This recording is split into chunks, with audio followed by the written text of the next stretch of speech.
ஆனி செலுவன் போட்டித் தேர்வுகளுக்கான பயிற்சி மையம் வழங்கும் டிஎன்பிஎஸ்சி தொகுதி 4 2026 ஆண்டிற்கான தொடர் பயிற்சி வகுப்புகள். இன்றைய பாடம் அலகு 6. நடத்துபவர் திரு சுந்தர மகாலிங்கம் அவர்கள், இளநிலை வருவாய் ஆய்வாளர். ஓகே, அனைவருக்கும் வணக்கம். நம்ம இன்னைக்கு தமிழ்நாடு யூனிட் தான் பார்க்க போகிறோம். யூனிட் 6 பார்க்குறோம். அதில் இன்னைக்கான வகுப்பு என்ன அப்படின்னா, தமிழ்நாட்டில் சமணம், பௌத்தம் மற்றும் ஆசீவகம் அப்படின்ற சில மதங்கள் இருந்திருக்கு, அதை பற்றியும், அப்புறம் தமிழ்நாட்டில் பக்தி இயக்கம் அதை பற்றியும் நம்ம இன்னைக்கு பார்க்கலாம். சரிங்களா? எல்லாருக்கும் தெரியும், சமணம் பௌத்தம் கேள்விப்பட்டிருப்போம், பட் ஆசீவகம் பெருசாக கேள்விப்பட்டிருக்க மாட்டோம். பட் அதை பற்றியும் கொஞ்சம் சில இன்ஃபர்மேஷன்ஸ் கொடுத்துருக்குறாங்க, நம்ம அதையும் பார்க்கலாம். ஓகேவா?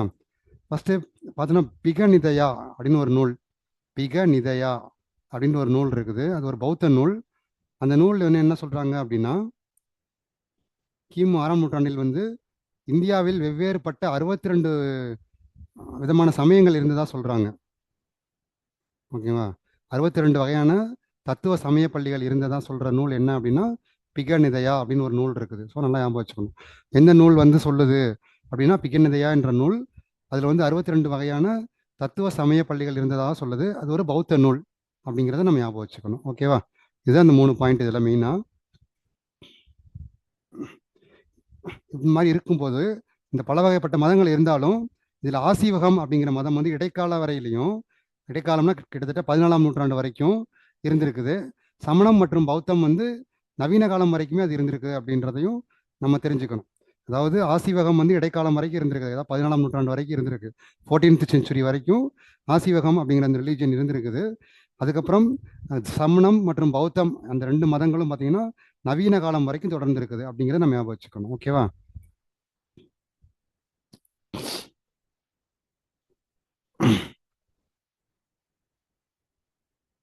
இதில் சமணம் மற்றும் பௌத்த மதங்கள் அப்படின்றது எதை பற்றி எதுக்கு எதிராக வந்துச்சு அப்படின்னு பார்த்தீங்கன்னா, வேத மதங்கள் இருக்கு இல்லையா, இந்த பலியிடுதல் அந்த மாதிரி விஷயங்கள், அதுக்கு எதிராக தோன்றியது தான் இந்த சமணம் மற்றும் பௌத்த மதங்கள். அதுக்கு எதிராக தோன்றியது தான் சமணம் மற்றும் பௌத்த மதங்கள் அப்படின்னு பண்ணுறது. அதே மாதிரி அவனுடைய போதனைகள்லாம் அந்த பின்னாடி வந்த சந்தைகள்கிட்ட பரப்பிய துறவிகள் மூலமாக அடுத்தடுத்த தலைமுறைக்கு கடத்தி இருக்கிறாங்க. அதாவது சமணம் மற்றும் அந்த கருத்துக்கள்லாம் இருக்கு இல்லையா, பௌத்த கருத்துக்கள் எல்லாமே அடுத்தடுத்த ஜென்ரேஷனுக்கு அவங்களோட அந்த கருத்துக்கள் அடுத்த தலைமுறைக்கு பரப்பப்பட்டிருக்குது.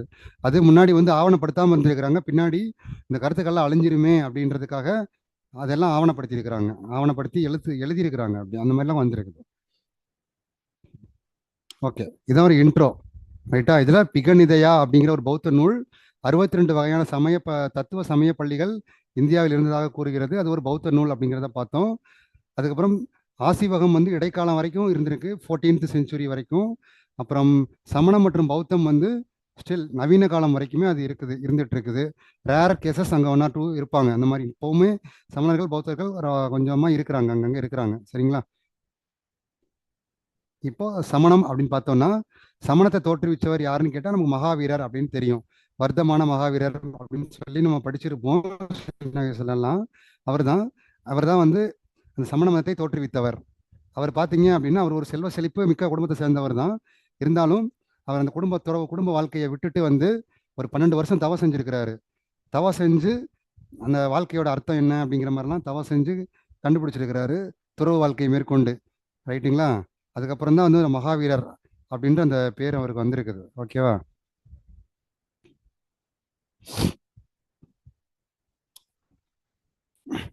அதே மாதிரி அந்த மகாவீரோட போதனைகள் எல்லாமே ஒரு குறிப்பிட்ட காலம் வரைக்கும் வாய்மொழியாகவே அடுத்த தலைமுறைக்கு கிடைச்சிருக்காங்க. மேலே சொன்ன மாதிரி தான் ஃபஸ்ட்டெல்லாம் இந்த எழுதி ஓலைச்சுவடி அந்த மாதிரிலாம் எடுத்தோடனே ஸ்டார்டிங்லேயே வரல. இப்போ நமக்கு பாட்டி அதை சொல்கிறாங்கல்ல, அந்த மாதிரி தான் அடுத்தடுத்த ஜென்ரேஷனுக்கு நம்மளோட தலைமுறை பற்றின அந்த விஷயங்களை அடுத்த தலைமுறைக்கு கடத்திட்டு இருந்திருக்காங்க, வாய்மொழியாக கடத்திட்டு இருந்திருக்கிறாங்க. அதே மாதிரி சமணத்தோட பிகினிங் ஸ்டேஜில் பார்த்தோம் அப்படின்னா, சமண துறவிகள் சமண சமயத்தோட ஒரு 5 கடுமையான ஒரு விதிமுறைகள் இருக்குது, அதை பின்பற்றி இருக்கிறாங்க. அது என்ன அப்படிங்கிறத நம்ம அடுத்து பார்க்கலாம். சமணத்தோட ஒரு 5 இது இருக்குது, ஒரு நோக்கம் இருக்குது. அதை ரொம்ப கடுமையாகவே ஃபாலோ பண்ணியிருக்கிறாங்க. அதே மாதிரி இவர் மகாவீரர் சொல்கிறாரு, ஒரு திரு ரத்தினங்கள் சொல்கிறாரு. அவருடைய பாயிண்ட் ஆஃப் வியூவில் திரு ரத்தினங்கள், 3 ரத்தினங்கள் அப்படின்னு சொல்கிறாங்க. அது என்னென்னு பார்த்தோன்னா, நல்ல நம்பிக்கை, நல்ல அறிவு, நல்ல செயல். இதுதான் 3 ரத்தினங்கள். நல்ல அறிவு, நல்ல செயல், நல்ல நம்பிக்கை. இது 3 தான் 3 ரத்தினங்கள் அப்படின்னு சொல்லிட்டு மகாவீரர் சொல்றாங்க. அந்த சமண சமயத்தை சேர்ந்தவங்க எல்லாத்தையும் தீர்த்தங்கரர்கள் அப்படின்னு சொல்லுவாங்க. மொத்தம் 24 வகையான தீர்த்தங்கரர்கள் இருந்திருக்கு. 24 பேர் இருந்திருக்கிறாங்க.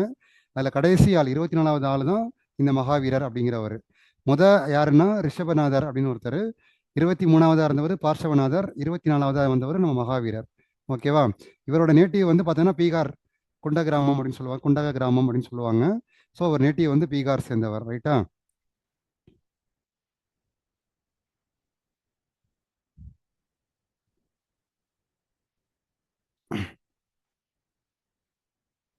அதே மாதிரி மகாவீரர் இறந்ததுக்கு அப்புறம், மகாவீரர் இறந்து ஒரு 200 ஆண்டுக்கு அப்புறம் தான் அவங்க சமண சமயத்தை சேர்ந்த அந்த அறிஞர்கள் எல்லாம் சேர்ந்து பாடலிபுத்திரத்தில் ஒரு கூட்டத்தை கூட்டி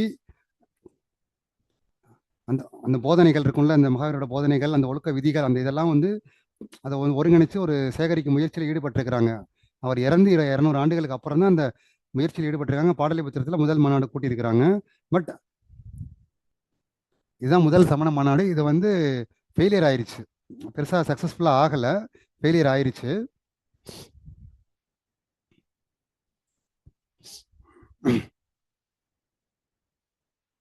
அதே மாதிரி 2வது சமண மாநாடு வந்து வல்லபியில் நடந்திருக்குது. 2ஆம் சமண மாநாடு வல்லபி அப்படிங்கிற இடத்துல நடந்திருக்கு. இதில் வந்து ஓரளவுக்கு முடிவுக்கு வந்துட்டாங்க. ரைட், இதுதான் நம்மளுடைய பிரின்சிபல், இதுதான் நம்மளுடைய கொள்கை கோட்பாடு அப்படிங்கிற மாதிரியான ஒரு முடிவுக்கு வந்துட்டாங்க. ஃபர்ஸ்ட் கூட்டம் வந்து பாடலிபுத்திரம், அது பெருசாக சக்ஸஸ்ஃபுல் ஆகலை. சட்டங்களை தொகுக்கிறதுல வந்து நிறைய முரண்பாடுகள் இருந்திருக்கு ஒருத்தருக்கும். ஸோ அதனால அது பெரிய அளவுக்கு சக்ஸஸ் ஆகலை. 2வது மாநாடு வல்லபி மாநாடு வந்து சக்ஸஸ் ஆயிருச்சு.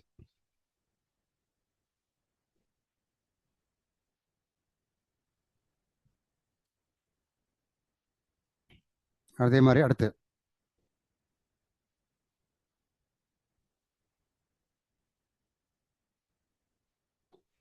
கடந்த காலம், நிகழ்காலம், அதெல்லாம் இருக்கு இல்லையா? கடந்த காலம் மற்றும் நிகழ்காலம், அந்த காலகட்டத்தில் உள்ள ஒட்டுமொத்த இலக்கியத்தை மனனம் செய்வது கஷ்டம். அதாவது கடந்த காலம் மற்றும் நிகழ்காலத்தில் உள்ள ஒட்டுமொத்த விஷயத்தையும் மனப்படமாக வச்சுக்கிறது கஷ்டம் அப்படிங்கிறத உணர்ந்துட்டு தான் அடுத்து நூல்களாக எழுதவும் பப்ளிஷ் பண்ணவும் ஆரம்பிச்சிருக்கிறாங்க அப்படின்னு முதலே பார்த்தோம். அதே மாதிரி தான் எவ்வளோ விஷயத்தை மனப்படமாக வச்சுக்க முடியாது இல்லையா? ஸோ அதை வந்து பப்ளிஷ் பண்ணோன்னா அது நல்லா இருக்கும் அப்படின்றதுக்காக தான் நூல்கள் வந்து வெளியிடப்பட்டிருக்கு.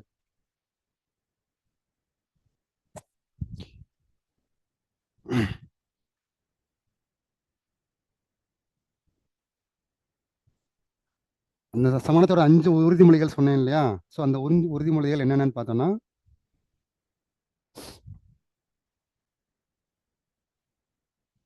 அஹிம்சை. ஃபர்ஸ்ட் அஹிம்சை அப்படின்னா எந்த உயிர்களையும் துன்புறுத்தாமல் இருத்தல். ஃபர்ஸ்ட் இது வந்து அஹிம்சை, எந்த உயிர்களையும் துன்புறுத்தாமல் இருத்தல். 2வது சத்யா, உண்மையை பேசுதல். ஃபர்ஸ்ட் அஹிம்சை, 2வது சத்யா,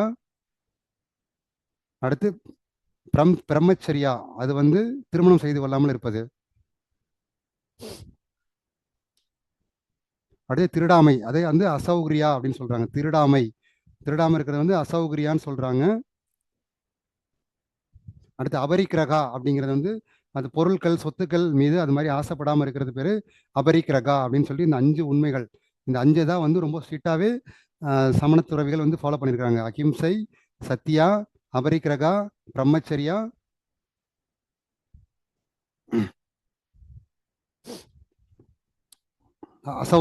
அசௌரியா அப்படின்ற ஒரு 5 கொள்கைகளை வந்து ஸ்ட்ரிக்டாக ஃபாலோ பண்ணியிருக்காங்க அப்படிங்கிறத நம்ம பார்த்துக்கணும். ஓகேவா? இதை கூட நம்ம மாற்றி கேட்கலாம். ஸோ தெளிவாக ஞாபகப்படுத்திக்குவோம். ஓகே. அதே மாதிரி முதலாம் நூற்றாண்டு, கிபி 1ஆம் நூற்றாண்டில் என்ன ஆயிருக்கு? சமணத்தில் 2 பிளவு ஏற்பட்டிருக்கு. ஸ்வேதாம்பரர்கள், திகம்பரர்கள் அப்படின்னு 2 பார்ட் வந்திருக்கிறாங்க. அதில் தமிழ்நாட்டில் அதிகமாக இருந்தவங்க வந்து திகம்பரர்கள் தான். திகம்பரர்கள் அப்படின்னா என்ன அப்படின்னா திசையை ஆடையாக கொண்டவங்க. திக்கம்பரர்கள் அப்படின்னு சொல்லுவாங்க. அதை திகம்பரர்கள் அப்படிங்கிறவங்க திசையை ஆடையா, கிழக்கு மேற்கு வடக்கு தெற்கு அது மாதிரி இருக்கு இல்லையா? அவங்க வந்து ஃபுல்லி நிர்வாணமாக தான் இருப்பாங்க, ஆடை அணிய மாட்டாங்க. ஆனால் ஸ்வேதாம்பரர்கள் அப்படிங்கிறவங்க வெள்ளை ஆடை அணிஞ்சிருப்பாங்க. ஸோ ஸ்வேதாம்பரர்கள், திகம்பரர்கள் 2 பிரிவு இருந்திருக்குது. தமிழர்கள் பெரும்பாலும் திகம்பரர்கள் பிரிவை சேர்ந்தவனால தான் இருந்திருக்காங்க. ஸோ திசையவே ஆடையா அணிந்தவர்கள், ஸோ நிர்வாண கோலத்தில் தான் இருந்திருக்கிறாங்க அப்படின்றது நமக்கு இது மூலம் தெரியுது.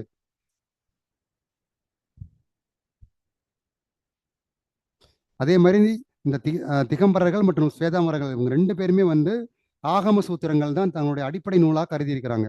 ஆகம சூத்திரம் அப்படிங்கிறது தான் சமணத்துறையை ஒரு அடிப்படை நூலாக கருதி அது 2 பேருமே ஃபாலோ பண்ணியிருக்கிறாங்க. ஸோ 2 பேரும் கருத்து வேறுபாடு இருந்தாலும் ஆகம சூத்திரம் அப்படிங்கிற ஃபாலோ பண்ணுறதுல 2 பேருமே உறுதி காட்டியிருக்கிறாங்க அப்படிங்கிறத நம்ம பார்க்கணும். அது வந்து ஏற்றுக்கிட்டாங்க, ஆகம சூத்திரத்தை ஏற்றுக்கிட்டாங்க. ஆனால் அதில் உள்ளடக்கம், அதில் உள்ள கண்டென்ட்டு, அதில் உள்ள விஷயங்களில் வந்து சில மாறுபாடுகள், கருத்து வேறுபாடுகள் அவங்களுக்குள்ள இருந்திருக்குது. அதை அப்படியே ஒத்துக்காம அவங்க ஒரு மாதிரியாகவும் இவங்க ஒரு மாதிரியாகவும் அதில் உள்ள உள்ளடக்கம், அந்த விளக்கங்களை வந்து ஒவ்வொரு மாதிரியாக புரிஞ்சுக்கிறாங்க. ஒரே விஷயத்த ஒவ்வொருத்தங்க ஒவ்வொரு மாதிரி புரிஞ்சுக்குவாங்க இல்லையா? அந்த மாதிரி ஸ்வேதாம்பரர்களும் திகம்பரர்களும் அந்த ஆகம சூத்திரத்தை வந்து அவங்களுக்கு ஏற்ற மாதிரி புரிஞ்சுக்கிட்டாங்க அப்படிங்கிறத நம்ம பார்த்துக்கணும்.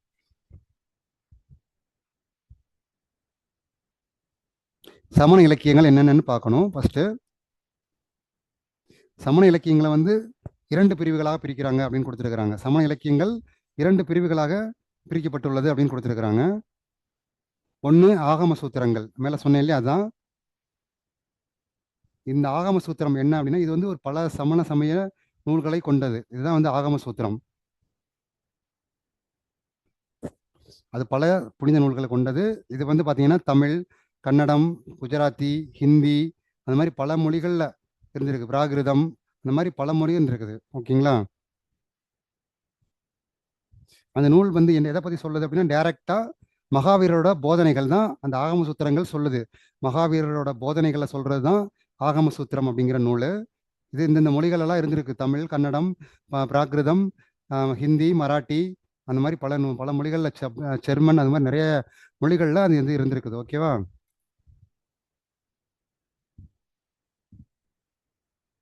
இதில் மொத்தம் 12 ஆகம சூத்திரம் சொல்கிறாங்க. அதில் 12வது ஆகம சூத்திரம் வந்து தொலைந்து போனதாக கருதப்படுகிறது. மொத்தம் 12 ஆகம சூத்திரங்கள் சொல்கிறாங்க. அதில் 12வது ஆகம சூத்திரம் வந்து தொலைந்து விட்டதாக கருதப்படுகிறது.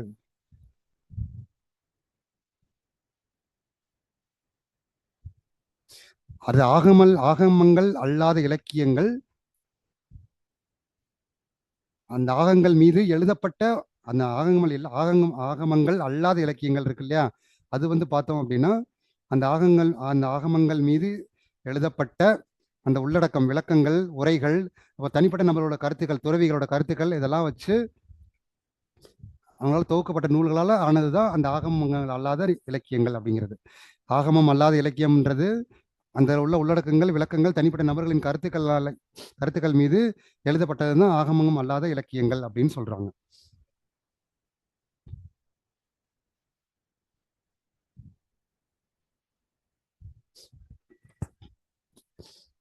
இதுல இந்த மாதிரி எழுதப்பட்ட நூல்கள்ல மொத்தம் 84 நூல்களுக்கு அங்கீகாரம் வழங்கப்பட்டிருக்குது. இந்த மாதிரி எழுதப்பட்ட நூல்கள் ஆகமம் அல்லாத இலக்கியங்களை வந்து 84 நூல்களுக்கு வந்து அங்கீகாரம் வழங்கப்பட்டிருக்கு அப்படிங்கிறத நம்ம பார்க்கணும். 84. ஓகேவா? மகாபாஷ்யம் அப்படிங்கிறது வந்து ஒரு பெரிசு. அதுல அந்த 12 ஆகமங்கள்ல மகாபாஷ்யம் அப்படிங்கிறது ஒரு முக்கியமான ஒண்ணு. ஓகேவா? இதுல 41 சூத்திரங்கள் இருக்கு.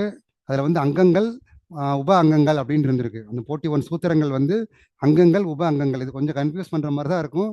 நம்ம ஃபேக்சுவலா படிச்சுதான் ஆகணும். ஏன்னா இதெல்லாம் நமக்கு எப்படி வேணாலும் எக்ஸாம்ஸ்ல கேட்கலாம். அதில் 41 சூத்திரங்கள் வந்து அங்கங்கள், உப அங்கங்கள் அப்படின்னு பிரிச்சிருக்கிறாங்க.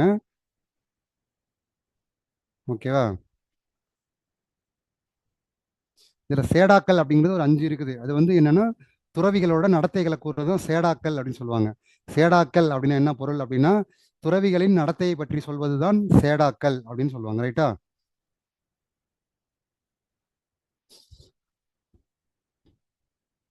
அதே மாதிரி கல்பசூத்ரான்னு ஒரு நூல் இருக்கு. அதான் பத்ரபாகு அப்படிங்கிறவர் எழுதினது. பத்ரபாகுங்கிறவர் ரொம்ப ஃபேமஸானவர். பத்ரபாகுவோட கல்பசூத்ரா அப்படிங்கிற நூல் வந்து ரொம்ப சமண சமயத்தில் ரொம்ப குறிப்பிடத்தக்க ஒரு நூல் அப்படிங்கிறத நம்ம பார்க்கணும். ரைட்டா? அதே மாதிரி பஞ்சதந்திரம்னு ஒரு நூல் இருக்கு, நம்ம கேள்விப்பட்டிருப்போம். பஞ்சதந்திரம். அந்த பஞ்சதந்திரம் அப்படிங்கிற நூலுமே கூட பெரிய அளவுக்கு அது சமண கருத்துக்கள் தான் அதிகமாக இருக்கிறதா சொல்றாங்க. பஞ்சதந்திரம் அப்படிங்கிற நூலில் சமண கருத்துக்கள் அதிகமாக இருந்ததா சொல்லப்படுது. ஓகேவா?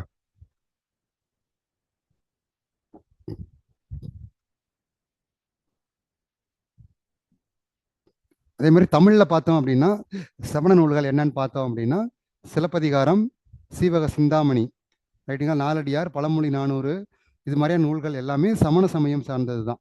ரைட்டுங்களா? நாலடியார் எழுதினவங்க சமண முனிவர்கள் நம்ம படிச்சிருப்போம் இல்லையா? அது மாதிரி தான் சிலப்பதிகாரம், சீவக சிந்தாமணி, வளையாபதி, ஓகேவா? வளையாபதி, நாலடியார், பழைமொழி, நாரூர் இது எல்லாமே வந்து சமண சமயம் சார்ந்த தமிழ் நூல்கள். ஓகேவா?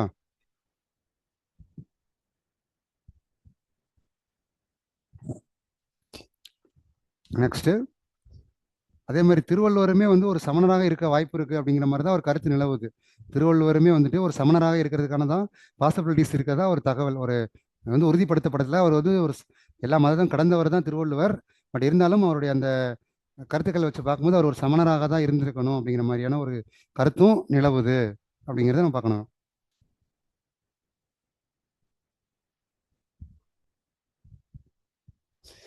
அதில் அந்த கல்பசூத்ரா சொன்னேன்ல, பத்திரபாகுவோட கல்பசூத்ரா நூல் வந்து இந்த சமண சமய நூல், அந்த சமண சமய சார்ந்தவர்களை பற்றி வாழ்க்கை முறையை பற்றி சொல்ற ஒரு நூலாக இருந்திருக்கு.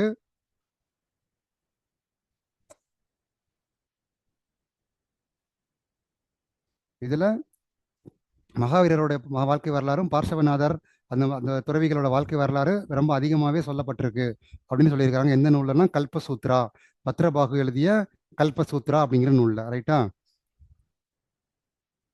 இந்த பத்ரபாகு அப்படிங்கிறவரு சந்திரகுப்த மௌரிய மௌரியர் இருக்கார் இல்லையா, அசோக பேரரசு இருக்குல்ல, அதுல மௌரிய சந்திரகுப்த மௌரியரோட மைசூருக்கு சென்று அங்க போய் சிரவண பெலகோலா அப்படிங்கிற இடத்துல போய் அவர் வந்து இயற்கை அடைஞ்சிருப்பாங்க. இவங்களோட மரணம் வந்து எப்படி இருக்கும் அப்படின்னு பார்த்தோம்னா, உண்ணா நோன்பு இருந்து இறக்கணும், உண்ணாவிரதம் இருந்து இறந்து போயிடணும். அதான் சமணத்தோட இது ரொம்ப தீவிரமா இருக்கும். அதனாலதான் அது பின்னால வந்து பெரிய அளவுக்கு அது நிலைக்கல. அப்படி அப்படியே அதோட அந்த இது அழிஞ்சிக்கிட்டே வந்துருச்சு. இவ்வளோ கடுமையான தவம் புரிகிறது, கடுமையான துறவரம் இருக்கிறது, இதெல்லாம் ரொம்ப டூமச் இல்லையா, அதெல்லாம் ரொம்ப பண்ண முடியாதுங்கிறதுனால அதான் பெரிய அளவுக்கு அது அழிஞ்சிருச்சு.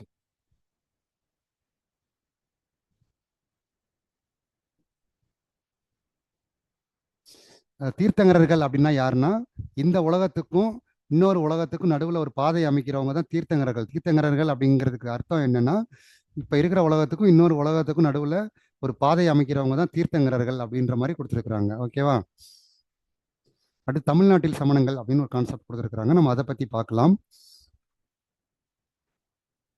அவங்க சமணர்கள் வந்து எங்கேருந்து வந்திருக்காங்க அப்படின்னா, கர்நாடக பகுதியிலிருந்து கொங்கு பகுதி வழியாக சேலம், ஈரோடு வழியாக வந்து திருச்சி காவேரி கழிமுக பகுதியான திருச்சி வழியாகவும் வந்து திருச்சி, புதுக்கோட்டை, மதுரை மதுரை அந்த மாதிரி வந்திருக்காங்க. புதுக்கோட்டையில் பார்த்தோம்னா சித்தன்னவாசல், நம்ம போன கிளாஸ்லேயே பார்த்தோம், சமணம் சார்ந்த ஒரு இடம் அப்படின்னு பார்த்தோம். அதே மாதிரி மதுரை பகுதி, நெல்லை, அது மாதிரி ஏரியாவுக்குலாம் வந்து அவங்க ராமநாதபுரம் அந்த மாதிரி எல்லைக்கெல்லாம் அவங்க வந்து அப்படி அப்படியே கொஞ்சம் கொஞ்சமாக பரவி இருக்கிறாங்க. ஓகேவா? சமணர்கள் கர்நாடக பகுதியிலிருந்து அப்படியே கொஞ்சம் கொஞ்சமாக கொங்கு பகுதி வழியாக சேலம், ஈரோடு, அப்படியே திருச்சி, புதுக்கோட்டை, மதுரை, திருநெல்வேலி, ராமநாதபுரம் அந்த அளவுக்கு அவங்க வந்து ஸ்ப்ரெட் ஆயிட்டாங்க. ஓகேவா?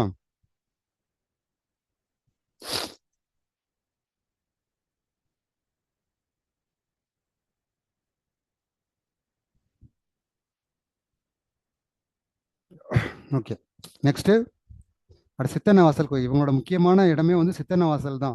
ஏன்னா அது ரொம்பவே ஃபேமஸான இடம். நான் தென்னிந்தியாவின் அஜந்தா அப்படின்னு கூட லாஸ்ட் கிளாஸில் சொல்லியிருந்தேன், சித்தன்னவாசல். ஸோ அந்த சித்தன்னவாசல் பற்றி கொஞ்சம் விஷயங்கள் கொடுத்துருக்குறாங்க. இந்த புதுக்கோட்டை மாவட்டம் சித்தன்னவாசல் அப்படிங்கிறது புதுக்கோட்டை மாவட்டத்தில் இருக்குது. அது நிலத்தில இருந்து 70 மீட்டர் உயரமுள்ள ஒரு பாறையின் மேலே அந்த குகை அமைஞ்சிருக்கு. சித்தன்னவாசல் குகை வந்து தரையிலிருந்து 70 மீட்டர் உயரம் உள்ள ஒரு பாறையில தான் அமைஞ்சிருக்கு. ரைட்டா? தரையிலேருந்து எவ்வளோ மீட்டரு? 70 மீட்டர் உயரத்தில் உள்ள ஒரு பாறையில் அதோட குகை அமைஞ்சிருக்குது அப்படிங்கிறத நம்ம பார்க்கணும். சித்தன்னவாசலோட குகை தரையிலிருந்து 70 மீட்டர் உயரமுள்ள ஒரு பாறையின் மீது அமைந்துள்ளது அப்படின்றது. அதோட ஒரு முனை, அந்த குகையோட ஒரு முனையில வந்து 7 அடி பட்டம் அப்படிங்கிறது அந்த இயற்கை 7 அடி பட்டம் அப்படின்றது இயற்கையான குகையும், அதாவது ஒன் சைடு, 2 சைடு இருக்கும் இல்லையா, அதில் ஒரு சைடு வந்து 7 அடி பட்டம் அப்படிங்கிற இயற்கையாக அமைந்த குகையும், அதோட மறுபக்கம் மற்றொரு சைடு வந்து ஒரு குடைவரை கோயில் மாதிரி இருக்கும். ஓகேவா? ஒரு சைடு வந்து 7 அடி பட்டம் அப்படிங்கிற இயற்கையாக அமைஞ்ச ஒரு ஒரு குகை மாதிரியும், இன்னொரு சைடு வந்து பார்த்தோம் அப்படின்னா ஒரு குடைவரை கோயில் மாதிரி இருந்துருக்கு 2 சைடு. ஓகேவா? அதோட 2 பக்கம் எப்படி இருந்துச்சுன்னா இதுதான். ஒன் சைடு வந்து அந்த இயற்கையான குகை வடிவத்திலையும், இன்னொரு சைடு வந்து குடைவரை கோயில் வடிவத்திலையும் இருந்திருக்குது. தரையிலிருந்து 70 மீட்டர் உயரத்தில் ஒரு பாறை மேலே அந்த குகை இருக்குது. ஓகேவா? இப்போ போனால் கூட நம்மளால பார்க்க முடியும்.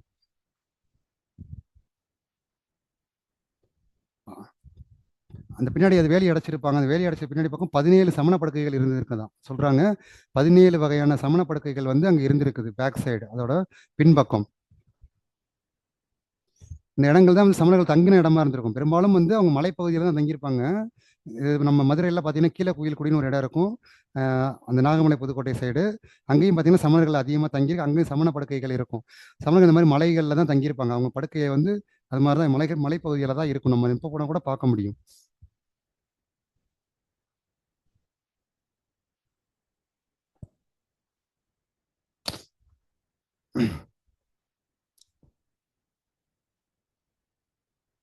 நெக்ஸ்ட் அவங்க வந்து இந்த பெரும்பாலும் ஏன் அந்த மாதிரி இந்த பாறை அந்த மாதிரி மலை பிரதேசங்களை தேர்ந்தெடுக்கிறாங்க அப்படின்னா தனிமையான வாழ்க்கையை வாழ்றதுக்காக.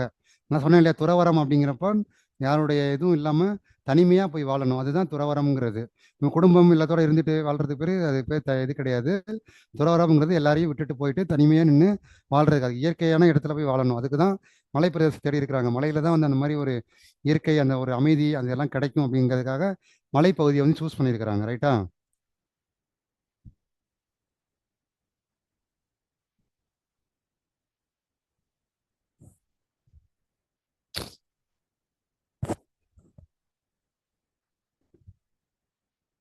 அதே மாதிரி கோயிலோட முகப்பு பகுதி அந்த சித்தனவாசல் கோயில் இருக்கு இல்லையா, அதோட முகப்பு பகுதி பார்த்தோம்னா 4 தூண்களை கொண்டிருக்கிறது. ஓகேவா? அது வந்து கல்லில் செதுக்கப்பட்டது 4 தூண்களை கொண்டிருக்கிறது. அதோட மேற்கு பகுதியில் இருக்குது.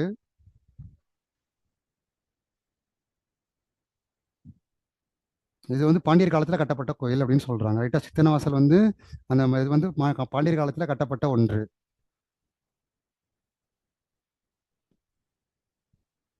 இது வந்து 1958 தான் மத்திய அரசு அந்த ஆர்கியாலஜிக்கல் சர்வே ஆஃப் இந்தியா இருக்குல்ல, மத்திய அரசு வந்து 1958 தான் வந்து அதோட பாதுகாப்பு கீழ் எடுத்திருக்காங்க. 1958 சித்தனவாசலை வந்து அவங்களுடைய பாதுகாப்பின் கீழ் கொண்டு வந்திருக்காங்க ஆர்கியாலஜிக்கல் சர்வே ஆஃப் இந்தியா. ஓகேவா?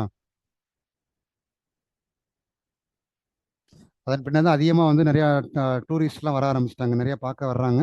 ரொம்பவே முக்கியமான ஒரு சமணர்களோட இடமா வந்து இது இருக்குது. ஓகேவா? அதே மாதிரி அந்த கோயிலோட அந்த சொன்னேன்ல அந்த கருவறை போகிறோம் அப்படின்னா கருவறை போகிற இடது பக்கம் நம்ம தீர்த்தங்கர்களோட புடைப்பு சிற்பங்களும் வலது பக்கத்தில் வந்து ஆச்சாரியர்களோட புடைப்பு சிற்பங்களும் இருக்கும். அந்த கருவறையினோட முன்பக்கம் வந்து தூண்களில் இடது பக்கம் அந்த தீர்த்தங்கரர்களோட புடைப்பு சிற்பங்களும் வலது பக்கம் வந்துட்டு ஆச்சாரியர்களோட புடைப்பு சிற்பங்களும் இருக்குது அப்படிங்கிறத நம்ம பார்க்கணும்.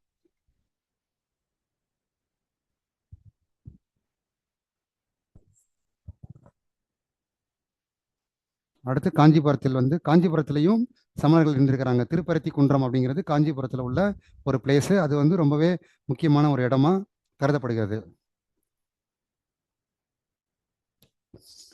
அதே மாதிரி பல்லவர்களோட ஆட்சிகள் சமண சமயம் செலுத்தி வங்கி இருக்கு. ஏன் எப்படி சொல்றேன் அப்படின்னா இந்த முதலாம் மகேந்திரவர்மன் பல்லவன் இருக்காரு இல்லையா, முதலாம் மகேந்திரவர்மன் பல்லவன் வந்து முதல்ல சமண சமயத்தில் தான் இருந்திருப்பாரு. பின்னாடி வந்து அவர் திருநாவுக்கரசரால் சைவ சமயத்துக்கு மாற்றப்பட்டிருப்பாரு. ஓகேவா?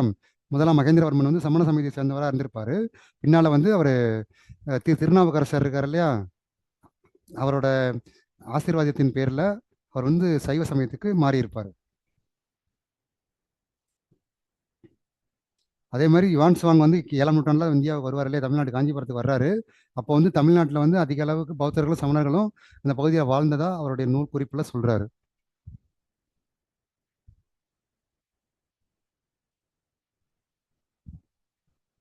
அதே மாதிரி காஞ்சிபுரத்தில் 2 சமண கோயில்கள் இருக்குன்னு சொல்லியிருக்கிறாங்க. காஞ்சிபுரத்தில் 2 சமண கோயில். ஒன்று திருப்பரத்தி குன்றத்தில் உள்ள ஒரு கோயில் திருலோக்கிய சாமி, திருலோக்கிய நாதர் சுவாமிகள், திருலோக்கிய நாதர் சுவாமிகள். இந்த வேர்ட்ஸே கொஞ்சம் வாய்க்கு வரமாட்டேங்குது. திருலோக்கிய நாதர் சுவாமி கோயில் திருப்பரத்தி குன்றம் காஞ்சிபுரத்தில் இருக்கு. இது வந்து ஒரு சமண கோவில். ரைட்டா? அடுத்து சந்திரபிரபா அப்படிங்கிறது ஒரு கோயில். சந்திரபிரபான்ற ஒரு கோயில்.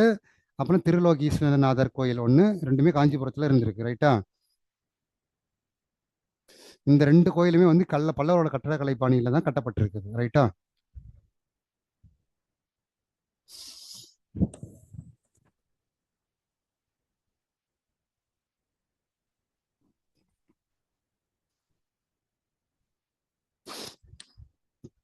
ஓகே, நெக்ஸ்ட் வந்து பார்த்தோன்னா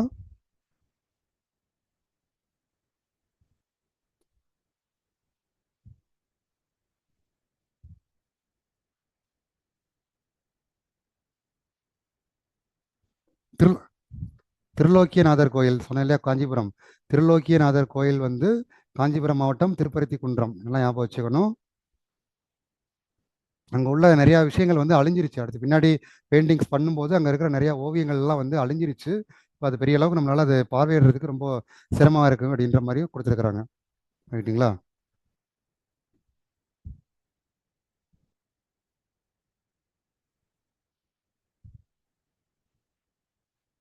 நெக்ஸ்ட்டு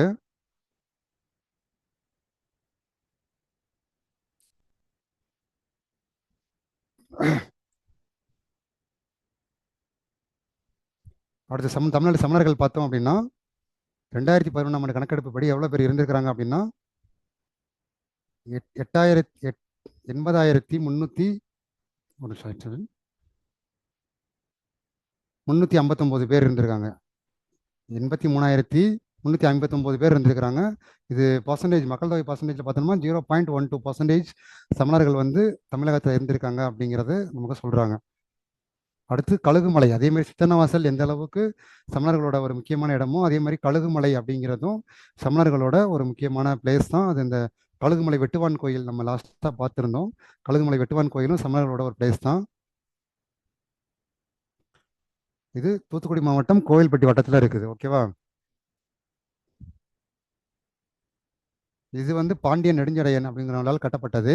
அவர் யாருன்னா கூன் பாண்டியன், அரிகேசரி பாண்டியன் நெடுஞ்சடையன் சொல்லுவாங்க, அரிகேசரிவர்மன். இவரை கூன் பாண்டியன்னு சொல்லுவாங்க. அவர் கூட அந்த கூளை நோய், அந்த கூன் நோய் இருந்திருக்குது. அந்த கூன் நோயை வந்து அது மேலே ஒரு விபூதியை இது பண்ணி திருஞான சம்பந்தர் வந்து சமணத்திலேருந்து ஒரு சைவ மதத்துக்கு மாற்றினதா சொல்லுவாங்க. ஸோ இவருமே வந்து ஒரு சமண சமயத்தை சார்ந்தவராக தான் இருந்திருக்கிறாரு. இவர் பின்னாடி என்ன பண்ணியிருக்கிறாரு, சமணத்திலேருந்து சைவத்துக்கு திருஞான சம்பந்தரால் மாற்றப்பட்டிருக்கிறாரு.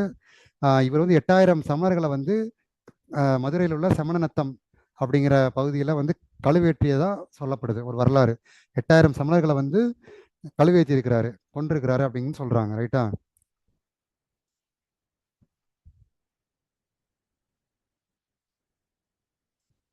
இந்த கோயிலில் வந்து பஞ்சவர் படுக்கைகள் அப்படின்னு ஒன்று இருக்குது. பஞ்சவர் படுக்கை அப்படின்னு ஒன்று இருக்குது. எங்க? கழுகுமலை வெட்டுவான் கோயில். இதுதான் தென்னகத்து எல்லோரா அப்படின்னு சொல்லியிருந்தேன். ரைட்டா? ஆல்ரெடி இந்த தென்னகத்து எல்லோரா அப்படின்னு அழைக்கப்படுறது இந்த கழுகுமலை வெட்டுவான் கோயில் தான் சொல்லியிருக்கேன். ஓகேவா? இது வந்து ஒரு இன்கம்ப்ளீட்டான கோயில் அப்படின்னு சொல்லியிருந்தேன், லாஸ்ட் கிளாஸே சொல்லியிருந்தேன். இது வந்து முழுமையாக கட்டப்படலை, இது ஒரு இன்கம்ப்ளீட் கோயில். அங்கே வந்து யக்ஷர்கள் யக்ஷினிகள் அவங்கெல்லாம் இருக்காங்க இல்லையா, அந்த தெய்வங்களோட சிலைகள்லாம் வந்து இந்த கோயிலில் இருந்திருக்குது. ஓகேவா?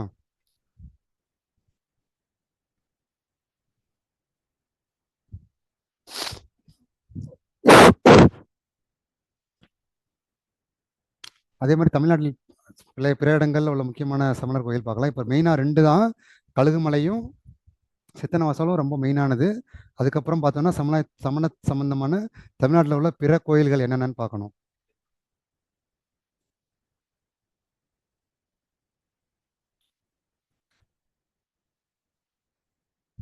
வேலூர் மாவட்டம் காட்பாடி இதில் உள்ள லத்தேரி அப்படிங்கிற பகுதி, வேலூர் மாவட்டம் காட்பாடியில் உள்ள லத்தேரி அப்படிங்கிற பகுதியில் ஒரு சமண கோயில் கண்டறியப்பட்டிருக்கு.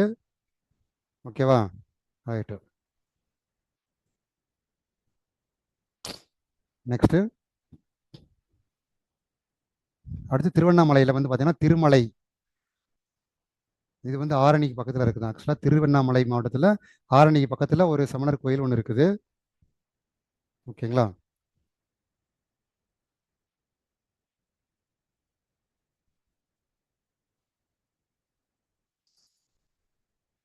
அடுத்து இங்கே இந்த இடத்துல தான் வந்து தமிழ்நாட்டிலே உயரமான மகாவீரர் இந்த நேமிநாதர் 22வது தீர்த்தங்கரோட நேமிநாதரோட 16 அடி சிலை வந்து இங்கே தான் இருக்குது அப்படின்னு சொல்லியிருக்கிறாங்க. ரைட்டா?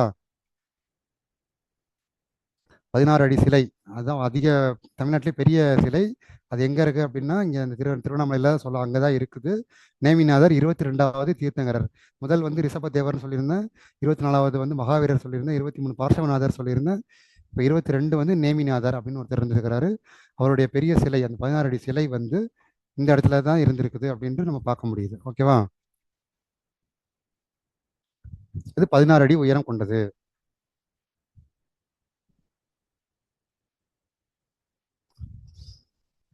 அடுத்து மதுரை. மதுரை மற்றும் அதை சுற்றி பகுதியில் 26 குகைகளும் 200க்கும் மேற்பட்ட சமண படுக்கைகளும் இருக்கிறதா சொல்லியிருக்கிறாங்க. ரைட்டா?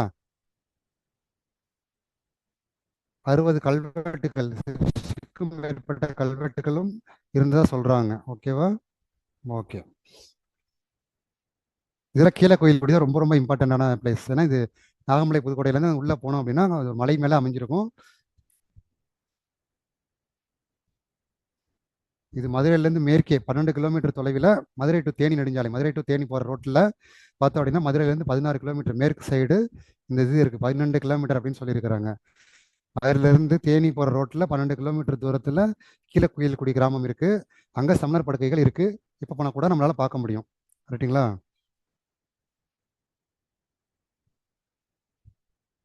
இது பாண்டிய மன்னன். இது வந்து எந்த இது பராந்தக வீரநாராயணன் அவரோட ஆட்சி காலத்தை சேர்ந்தது அப்படின்ற மாதிரி சொல்றாங்க.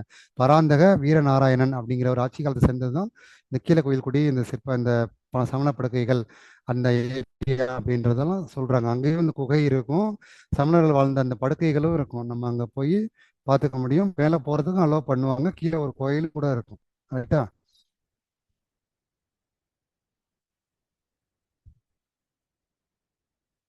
ஓகே. அங்கதான் வந்து ரிஷபநாதர், பாகுபலியோட சிலை, பாகுபலியுமே ஒரு சமர் தீர்த்தங்கிறதா தான் இருப்பார் போல. மேபி பாகுபலியோட சிலையுமே கூட அங்கே இருக்கதா சொல்றாங்க. மேபி போனோம்னா நம்ம பார்க்கறதுக்கான சான்சஸ் கிடைக்கலாம். ஓகேவா?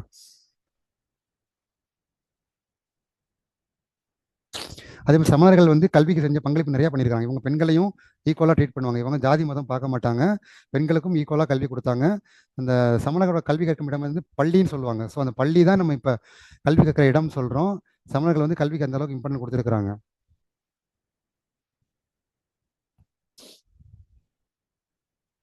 இதுல எந்த சாதி பாகுபாடும் இல்லை, சமண சமய வேறுபாடு யாருக்கும் கிடையாது. அனைவருக்கும் கல்வி அனைவருக்கும் வழங்கப்பட்டிருக்குது.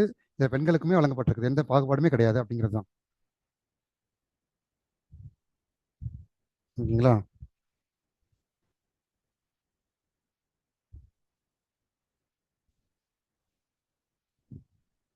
பள்ளி அப்படிங்கிறது சொன்ன மாதிரி அந்த சமணரோட பள்ளி, அந்த கல்வி கற்ற இடத்தை தான் பள்ளின்னு சொல்லுவாங்க. அதுதான் இப்போ நம்ம பள்ளிக்கூடம் பள்ளிக்கூடம்னு சொல்றோம். ரைட்டா? பார்க்குறோம். ஓகேவா? அதே மாதிரி கல்வி நிலையங்களோட லைப்ரரியும் வச்சிருக்காங்க. அப்போ அந்த அளவுக்கு அவங்க டெவலப்டாக இருந்திருக்காங்க. கல்வி நிலையம் இருக்குதுன்னா அதோடய சேர்த்து அட்டாச்சாக ஒரு லைப்ரரியும் கூட இருந்திருக்குது அப்படிங்கிறதையும் நம்மளால பார்க்க முடியுது. ரைட்டா?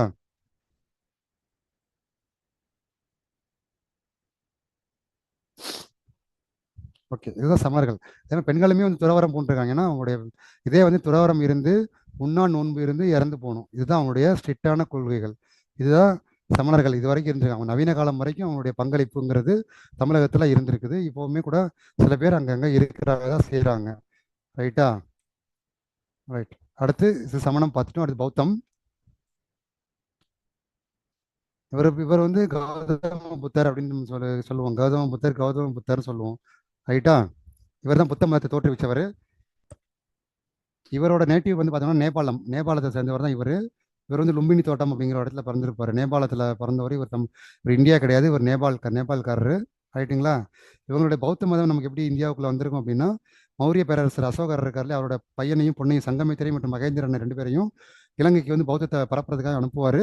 அவங்க அப்படியே இலங்கை போகிற வழியில் தமிழ்நாட்டில் நாகப்பட்டினம் அந்த மாதிரி எல்லா பகுதியிலையும் வந்து பௌத்த மதத்தை வந்து பரப்பிட்டு போயிட்டாங்க. அப்படியே போகிற போக்கில் அப்படியே பரப்பி விட்டு போயிட்டாங்க. ரைட்டா?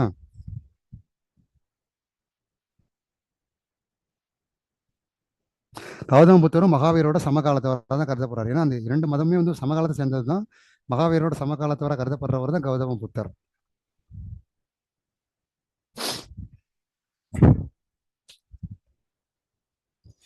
அதே மாதிரி இவரோட இது என்னன்னா, பழைய குருமார்கள், அதாவது வேதத்தை எதிர்த்து வந்தது தான் சமணம் மற்றும் பௌத்தம்.